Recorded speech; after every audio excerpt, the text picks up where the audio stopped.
Hello guys, welcome to UPSC point. दोस्तों, आज के इस वीडियो में हम मॉडर्न हिस्ट्री के एक महत्वपूर्ण टॉपिक प्रमुख समाचार पत्र और पत्रिकाओं को ट्रिक और कोरिलेशन के माध्यम से याद करने वाले हैं। इस वीडियो के बाद आपको सब कुछ एक ही बार में हमेशा के लिए याद हो जाएगा और दूसरा वीडियो देखने की ज़रूरत नहीं पड़ेगी। बस आप लास्ट तक बने रहिएगा। तो चलिए आज के टॉपिक को शुरू करते हैं।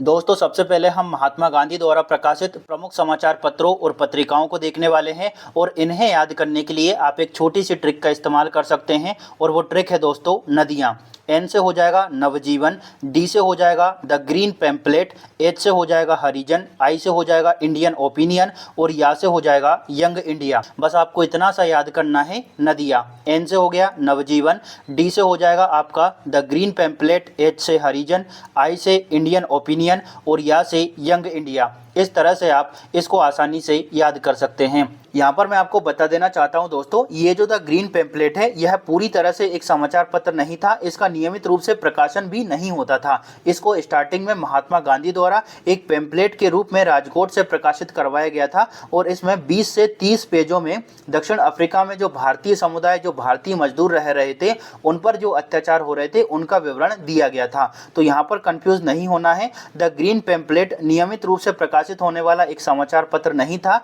ये एक पैम्पलेट के रूप में महात्मा गांधी द्वारा प्रकाशित करवाया गया था। अब बात करते हैं एनी बेसेंट की। एनी बेसेंट ने दोस्तों दो प्रमुख समाचार पत्र निकाले थे। पहला था न्यू इंडिया और दूसरा था कॉमनवेल्थ। इनको याद करने के लिए आप एक छोटी सी ट्रिक का इस्तेमाल कर सकते हैं। आप ऐसा बोल सकते हैं एनी बेसेंट की नाक, एनी बेसेंट की नाक। तो ना से हो जाएगा आपका न्यू इंडिया और का से हो जाएगा दोस्तों कॉमनवेल्थ। जो न्यू इंडिया था ये दैनिक समाचार पत्र था और कॉमनवेल्थ जो है वो साप्ताहिक समाचार पत्र था।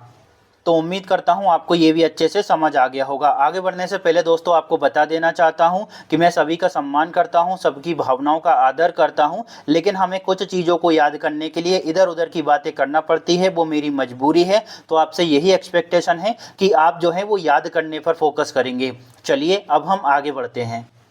अब हमारा अगला समाचार पत्र है दोस्तों कॉमरेड, जिसके संपादक थे मोहम्मद अली। अब हम इसको कैसे याद कर सकते हैं? तो देखिए यहाँ पर क्या लिखा हुआ है, कॉमरेड। कॉमरेड को आप कम रेट भी पढ़ सकते हैं। और दोस्तों आजकल कम रेट किसकी चल रही है? मोहब्बत की। आजकल किसी से भी मोहब्बत हो जाती है। तो कम रेट यानी कॉमरेड, और आजकल कम रेट किसकी चल रही है? मोहब्बत की, यानी मोहम्मद अली। तो कॉमरेड के संपादक कौन थे? मोहम्मद अली। इसके बाद अगला है दोस्तों हमदर्द, जिसके संपादक थे मोहम्मद अली। याद कैसे करेंगे? तो देखिए यहाँ पर क्या लिखा हुआ है, हमदर्द। तो इसको आप ऐसा पढ़ सकते हैं हमें दर्द। और हमें दर्द कौन देता है भैया? मोहब्बत देती है। अगर किसी से मोहब्बत हो जाए तो वो दर्द देती है। देखिए यहाँ पर क्या लिखा हुआ है, हमदर्द यानी हमें दर्द, और हमें दर्द कौन देता है भैया? मोहब्बत, यानी मोहम्मद अली। इस तरह से हमदर्द के संपादक कौन थे? मोहम्मद अली। आपको याद हो जाएगा। अगला है केसरी, जिसके संपादक थे बाल गंगाधर तिलक। याद कैसे करेंगे? तो देखिए इसको याद करना काफी सरल है। यहाँ पर क्या लिखा हुआ है, केस। और दोस्तों केस का मतलब ही होता है बाल। ठीक है, केस का मतलब क्या होता है? बाल, यानी बाल गंगाधर तिलक। तो केस से क्या हो गया? केसरी, है ना। केस से क्या हो गया? केसरी। और केस का मतलब क्या होता है? बाल, यानी बाल गंगाधर तिलक। तो इतना ही आपको क्लिक हो जाएगा ना, तो आप आसानी से टिक कर देंगे। अगला है दोस्तों बंगाली। बंगाली के संपादक थे सुरेंद्र नाथ बनर्जी।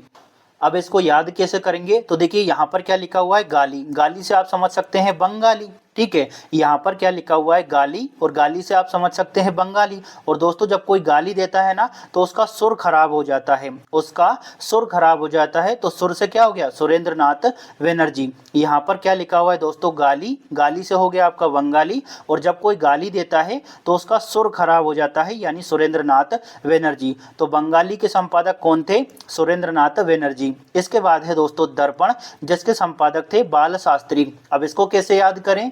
तो देखिए इसको भी आसानी से याद किया जा सकता है। यहाँ पर क्या लिखा हुआ है, दर्पण। और दोस्तों दर्पण तो आप जानते ही हैं। तो दर्पण के सामने आप ऐसा इमेजिन कर सकते हैं कि दर्पण के सामने बाल स्त्री खड़ी हुई है। बाल स्त्री यानी बाल शास्त्री। दर्पण के सामने बाल स्त्री खड़ी हुई है, यानी बाल शास्त्री। एक बार और बता देता हूँ, आप ऐसा इमेजिन कर सकते हैं कि भैया ये दर्पण है और दर्पण के सामने बाल स्त्री खड़ी है, यानी बाल शास्त्री। तो दर्पण के संपादक कौन हो गए? बाल शास्त्री। अब अगला है दोस्तों हिंदुस्तान स्टैंडर्ड, जिसके संपादक थे सच्चिदानंद सिन्हा। याद कैसे करेंगे, तो देखिए इसको अच्छे से पढ़िए। यहाँ पर क्या लिखा हुआ है, हिंदुस्तान स्टैंडर्ड। आपसे किसी ने बोला दोस्तों कि भैया हिंदुस्तान का स्टैंडर्ड बहुत अच्छा है, तो आपने बोला सच्ची, झूठ तो नहीं बोल रहे हो, सच्ची यानी सच्चिदानंद सिन्हा। आपसे किसी ने बोला कि भाई हिंदुस्तान का स्टैंडर्ड जो है बहुत ही अच्छा है, तो आप बोल रहे हो कि भाई सच्ची कह रहे हो ना, झूठ तो नहीं बोल रहे हो, सच्ची यानी सच्चिदानंद सिन्हा। तो हिंदुस्तान स्टैंडर्ड के संपादक कौन हो गए, सच्चिदानंद सिन्हा। चलिए अब हम आगे बढ़ते हैं। अब अगला समाचार पत्र है दोस्तों हरिश्चंद्र मैगजीन, जिसके संपादक थे भारतेंदु हरिश्चंद्र। तो देखिए इसको याद करने में तो दिक्कत आएगी नहीं, क्योंकि यहाँ पर क्या लिखा हुआ है, हरिश्चंद्र, और यहाँ पर भी है हरिश्चंद्र, तो इसको तो आप आसानी से याद कर सकते हैं। इसके बाद है कवि वचन सुधा, जिसके संपादक दोस्तों भारतेंदु हरिश्चंद्र थे। याद कैसे करेंगे, तो देखिए यहाँ पर अच्छे से पढ़िए, आपको याद हो जाएगा। यहाँ पर क्या लिखा हुआ है, कवि वचन यानी कवि का वचन। ठीक है, यहाँ पर क्या लिखा हुआ है दोस्तों, कवि वचन यानी कवि का वचन। और दोस्तों कवि का वचन जो है वो सीधा किसके प्रति होता है, भारत के प्रति। कवि का जो वचन है वो सीधा किसके प्रति होता है, भारत के प्रति, यानी भारतेंदु हरिश्चंद्र। ठीक है, एक बार और बताता हूँ, यहाँ पर क्या लिखा हुआ है, कवि वचन यानी कवि का वचन। और दोस्तों कवि का वचन सीधा किसके प्रति होता है, भारत के प्रति, यानी भारतेंदु हरिश्चंद्र। इस तरह से आप आसानी से इसको याद कर सकते हैं। जैसे ही परीक्षा में प्रश्न आएगा दोस्तों कि कवि वचन सुधा के संपादक कौन थे, तो आपको तुरंत क्लिक हो जाएगा कि भैया कवि का जो वचन था ना वो सीधा भारत के प्रति था, यानी भारतेंदु हरिश्चंद्र। इसके बाद अगला है प्रताप। प्रताप के संपादक थे गणेश शंकर विद्यार्थी। याद कैसे करेंगे, तो देखिए यहाँ पर क्या लिखा हुआ है, प्रताप। और दोस्तों सबसे ज्यादा प्रतापी कौन है, गणेश जी हैं, है ना। सभी लोग विद्यार्थी जो लोग हैं वो गणेश जी की पूजा करते हैं, तो सबसे ज्यादा प्रतापी कौन है भैया, गणेश जी, यानी गणेश शंकर विद्यार्थी। तो प्रताप से क्या हो गया, प्रताप समाचार पत्र। और प्रतापी कौन है, गणेश जी, यानी गणेश शंकर विद्यार्थी। इस तरह से आप इसको आसानी से याद कर सकते हैं। इसके बाद अगला है हिंदी प्रदीप, जिसके संपादक थे बालकृष्ण भट्ट। दोस्तों इसकी ट्रिक मैं बना नहीं पाया हूं, लेकिन इंपॉर्टेंट था, इस वजह से इसको छोड़ा भी नहीं जा सकता था। अगला है द इंडिपेंडेंट, जिसके संपादक थे मोतीलाल नेहरू। याद कैसे करेंगे, तो इसको अच्छे से पढ़िए, आपको याद हो जाएगा। यहाँ पर क्या लिखा हुआ है, इंडिपेंडेंट। और दोस्तों जब व्यक्ति इंडिपेंडेंट हो जाता है, स्वतंत्र हो जाता है, तो उसको मोती मिलने लगते हैं। आप ऐसा इमेजिन कर सकते हैं कि भैया जब व्यक्ति इंडिपेंडेंट हो जाता है तो उसको मोती मिलने लगते हैं। ठीक है, तो इंडिपेंडेंट यानी द इंडिपेंडेंट। और दोस्तों जब व्यक्ति इंडिपेंडेंट हो जाता है तो उसको मोती मिलने लगते हैं, यानी मोतीलाल नेहरू। इसके बाद अगला है हिंदुस्तान टाइम्स, जिसके संपादक थे के.एम. पणिकर। अब हम इसको कैसे याद करेंगे, तो देखिए यहाँ पर क्या लिखा हुआ है, हिंदुस्तान टाइम्स यानी हिंदुस्तान का टाइम। और दोस्तों जब हिंदुस्तान का टाइम आएगा ना, तो हिंदुस्तान जो है वो सबको पानी पानी कर देगा, बिल्कुल पानी पानी कर देगा सबको। जब हिंदुस्तान का टाइम आएगा ना भैया, यानी हिंदुस्तान टाइम्स, जब हिंदुस्तान का टाइम आएगा तो सबको पानी पानी कर देगा, यानी के.एम. पणिकर। ठीक है, अच्छे से सुनिएगा। आपने एक गाना सुना होगा, सैया ने देखा ऐसे मैं पानी पानी हो गई। उसी तरह से दोस्तों जब हिंदुस्तान का टाइम आएगा ना तो सबको पानी पानी कर देगा, यानी के.एम. पणिकर। इस तरह से आप इसको आसानी से याद कर सकते हैं। चलिए अब हम आगे बढ़ते हैं दोस्तों। अब हमारे सामने अगला समाचार पत्र है उदंत मार्तंड, जिसके संपादक थे जुगल किशोर। याद कैसे करेंगे, तो देखिए यहाँ पर क्या लिखा हुआ है, उदंत। उदंत को आप पढ़ सकते हैं दोस्तों उदंड। और दोस्तों उदंडी कौन होता है, किशोर होता है, वही तो उत्पात मचाता है। उदंड कौन होता है भैया, किशोर होता है, यानी जुगल किशोर। तो उदंड यानी उदंड मार्तंड, और उदंडी कौन होता है, किशोर, यानी जुगल किशोर। इस तरह से आप इसको याद कर सकते हैं। इसके बाद अगला है दोस्तों अमृत बाजार पत्रिका, जिसके संपादक में दो लोगों का नाम आता है, शिशिर कुमार घोष और मोतीलाल घोष। याद कैसे करेंगे भैया, तो देखिए इसको आसानी से याद किया जा सकता है। यहाँ पर क्या लिखा हुआ है, अमृत, तो अमृत से आप समझ सकते हैं अमृत बाजार पत्रिका। और दोस्तों जो अमृत होता है जो कि देवताओं ने पिया था, जो अमृत होता है ना वो शीशी में नहीं मिलता है, तो शिशिर कुमार घोष। और जिसको अमृत मिल जाता है उसके ऊपर मोतियों की बारिश होती है, यानी मोतीलाल घोष। तो इस तरह से आप इसको आसानी से याद कर सकते हैं। अगला है दोस्तों सोम प्रकाश, जिसके संपादक थे ईश्वर चंद्र विद्यासागर। अब इसको याद कैसे करेंगे, तो दोस्तों इसको आसानी से याद किया जा सकता है, इसको थोड़ा सा तोड़ना पड़ेगा। यहाँ पर क्या लिखा हुआ है, सोम प्रकाश। अगर हम प्रकाश वर्ड को पकड़ें दोस्तों तो प्रकाश से हो जाएगा आपका सोम प्रकाश। प्रकाश से क्या हो जाएगा सोम प्रकाश, और प्रकाश किसका होता है भैया ईश्वर का, तो ईश्वर चंद्र विद्यासागर। ठीक है, प्रकाश किसका होता है ईश्वर का, तो ईश्वर चंद्र विद्यासागर। प्रकाश से क्या हो गया सोम प्रकाश, और प्रकाश किसका होता है ईश्वर का, तो ईश्वर चंद्र विद्यासागर। ये जो ईश्वर लिखा है ये अशुद्ध लिखा है, तो थोड़ा सा इसको सही कर लेना। इसके बाद अगला है द ट्रिब्यून, जिसके संपादक थे दोस्तों दयाला सिंह मंजीड़िया। याद कैसे करेंगे, तो देखिए यहाँ पर क्या लिखा हुआ है द ट्रिब्यून, तो द ट्रिब्यून को आप द ट्रिब्यूनल समझ सकते हैं। ट्रिब्यूनल यानी अधिकरण, जो कि हम पॉलिटी में पढ़ते हैं, उनका काम क्या होता है दया करना।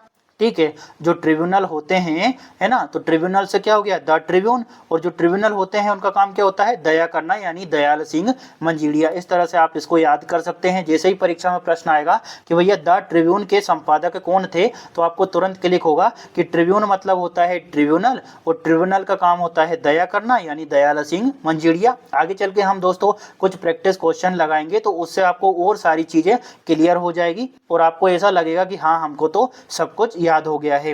इसके बाद अगला है दोस्तों हिंदू पेट्रियाट, जिसके संपादक में दो लोगों का नाम आता है हरीश चंद्र मुखर्जी और गिरीश चंद्र घोष। याद कैसे करेंगे, तो इसको अच्छे से पढ़िए। यहाँ पर क्या लिखा हुआ है हिंदू पेट्रियाट, तो अगर हम हिंदू वर्ड को पकड़ें तो हिंदू से क्या हो गया हिंदू पेट्रियाट। ठीक है, हिंदू से क्या हो गया हिंदू पेट्रियाट।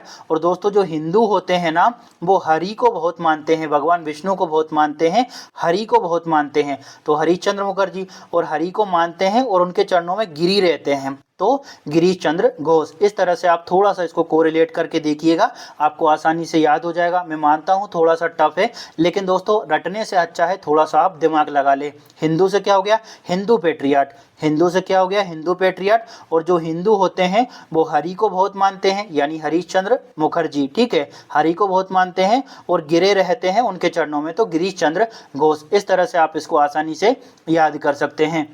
अब अगला है बंगदूत, जिसके संपादक थे दोस्तों राजा राम मोहन रॉय। याद कैसे करेंगे, तो इसको अच्छे से पढ़िए। यहाँ पर क्या लिखा हुआ है दोस्तों दूत, तो दूत से हो जाएगा आपका बंगदूत। यहाँ पर क्या लिखा हुआ है दूत, तो दूत से हो जाएगा बंगदूत। और दोस्तों दूत कौन भेजता था, राजा ही तो भेजता था पुराने टाइम में, तो राजा राम मोहन रॉय।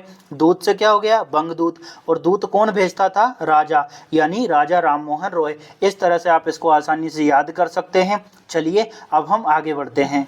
अब हमारे सामने अगले समाचार पत्र हैं दोस्तों अल हिलाल और अल बिलाग, जिसके संपादक हैं मौलाना अबुल कलाम आज़ाद। याद कैसे करेंगे, तो देखिए दोस्तों इसके आगे के शब्दों को पकड़िए। यहाँ पर क्या लिखा हुआ है अल अल, तो मान लीजिए कि आपका कोई दोस्त है वो तोतली भाषा में बोल रहा है अले अले हमको आज़ादी दो, अले अले आज़ादी दो। तो अले अले यानी अल हिलाल अल बिलाग, अले अले आज़ादी दो यानी अबुल कलाम आज़ाद। इस तरह से आप इसको याद कर सकते हैं।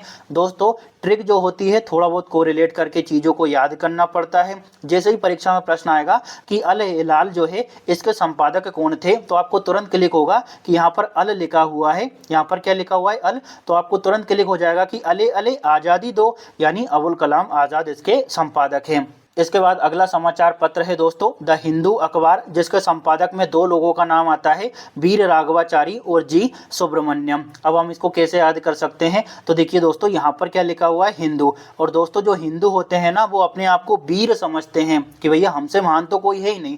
जो हिंदू होते हैं ना वो अपने आप को वीर समझते हैं, यानी वीर राघवाचारी, और अपने लिए जी शब्द सुनना चाहते हैं कि भैया हमको जो है जी लगाकर बात करिए।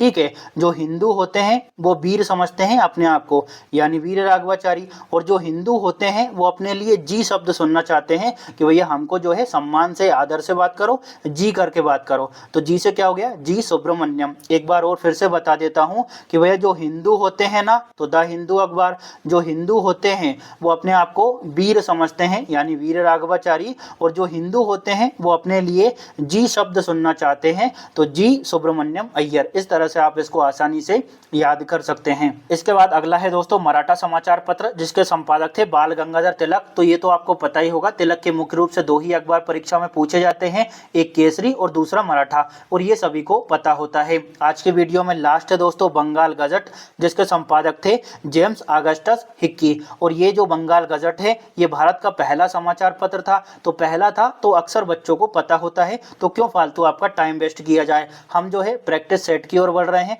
तो उससे आपको ये पता चलेगा कि हमने जो ट्रिक का इस्तेमाल किया है वो अप्लाई हो पा रही है या नहीं हो पा रही है, और आपको कितना याद हुआ है। चलिए अब हम कुछ एमसीक्यूज लगा लेते हैं।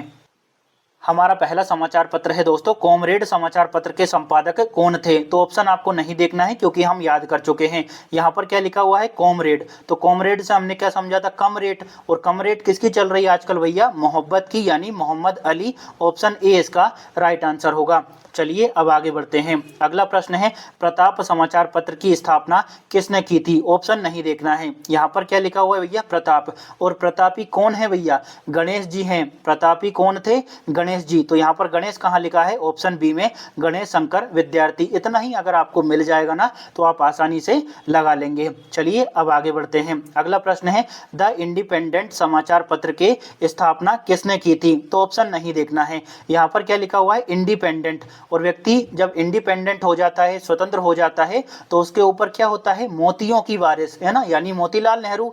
जब व्यक्ति इंडिपेंडेंट हो जाता है तो उसको क्या मिल जाते हैं? मोती, यानी मोतीलाल नेहरू। अब भैया यहाँ पर कहाँ लिखा है मोतीलाल नेहरू? ऑप्शन डी में। तो इसका राइट आंसर होगा ऑप्शन डी।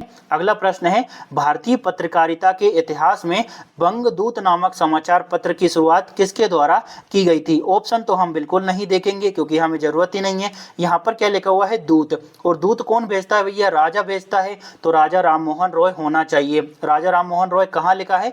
ऑप्शन ए में। तो भैया ऑप्शन ए इसका राइट आंसर होगा। आगे बढ़ने से पहले दोस्तों आपको बता दूं कि जिस तरह से हमने पत्र पत्रिकाओं को याद किया है आज, उसी तरह से मैंने बहुत सारी चीज़ों को दोस्तों याद करवाया है, जैसे वंश और संस्थापक, पुस्तकें, और इसी तरह से हमने ज्योग्राफी, पॉलिटी, इकोनॉमी में याद किया है। तो आप चाहें तो एक बार प्लेलिस्ट को ज़रूर विजिट करिएगा, उसमें आपको बहुत सारा कंटेंट मिल जाएगा। अगर आप विजिट नहीं करोगे तो कोई और करेगा, किसी न किसी को तो लाभ होगा ही होगा।